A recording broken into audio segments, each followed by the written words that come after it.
আসসালামু আলাইকুম প্রিয় মাছ চাষি ভাইরা, এই যে দেখেন আমি একটা নতুন পুকুরের ভিডিও দিচ্ছি যে কিভাবে রেনু চাষ করতে হয়।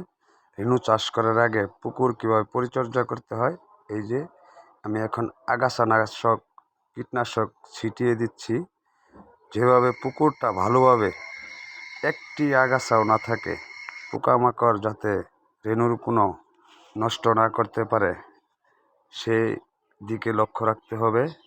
এমনভাবে পরিষ্কার করতে হবে যে একটি আগাছা না থাকে পারে, সেদিকে খুব লক্ষ্য রাখতে হবে। একটি রেনু আগামী দিনের ভবিষ্যৎ, এজন্যই খুব ভালোভাবে পরিচর্যা করতে হবে। আমি কীটনাশক দিচ্ছি, আগাছানাশক স্প্রে করে। এই পুকুরটিতে আমার ৪৬ শতক জমি। আমি নতুন করে আবার রেনুর জন্য প্রস্তুতি নিচ্ছি। অল্প কিছু পানি ছিল, এই পুকুরটিতে সেচ দিচ্ছি মোটর দিয়ে, যাতে ভালোভাবে পুকুরটা শুকানো যায়। শুকানোর পরে ইনশাল্লাহ আবার চুন দিব। এই যে পানিগুলো নিষ্কাশন করার জন্য আমি মোটরের নিচে কাদা পরিষ্কার করতেছি।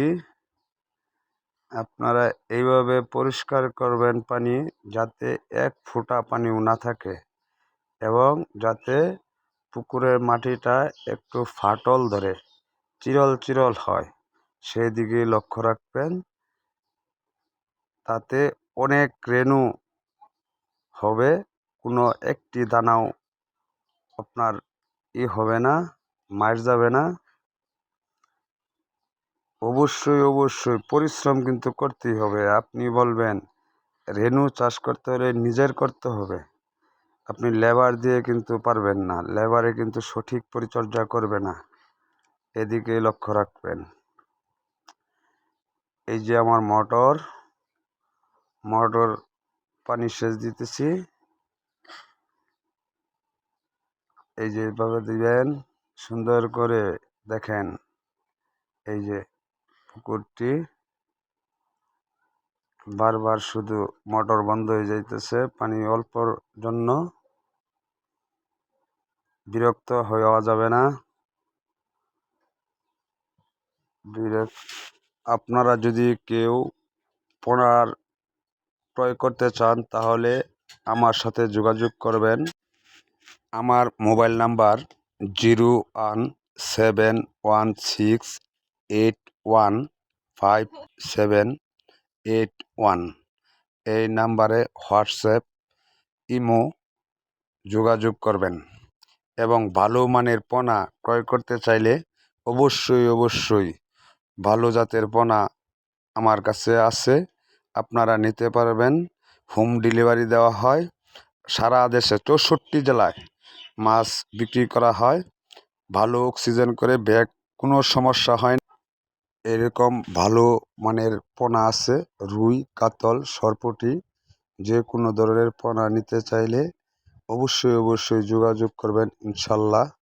আরেকটা কথা বলে রাখি মাছ চাষি ভাইয়েরা, অল্পতেই কিন্তু অনেক ইনকাম করা যায়। আপনি যদি বাবার টাকা নিয়ে অনেক বড় প্রজেক্ট তৈরি করেন তাহলে কিন্তু লাভবান হতে পারবেন না। বিধায় আপনি রেনু চাষ করে শেখার পর আস্তে আস্তে বড় ধরনের প্রজেক্ট করেন, তাতে আপনার লাভবান হতে ইনশাল্লাহ। আর কিছু বলবো না, আপনারা সবাই একটা লাইক, একটা কমেন্ট, একটা সাবস্ক্রাইব করে দেবেন। আপনাদের পাশে আমাকে রাখবেন, আপনাদের পাশে আমি থাকবো ইনশাল্লাহ। আপনাদের সহযোগিতায় অনেক দূর এগিয়ে যেতে চাই। খুদা হাফেজ, আসসালামু আলাইকুম।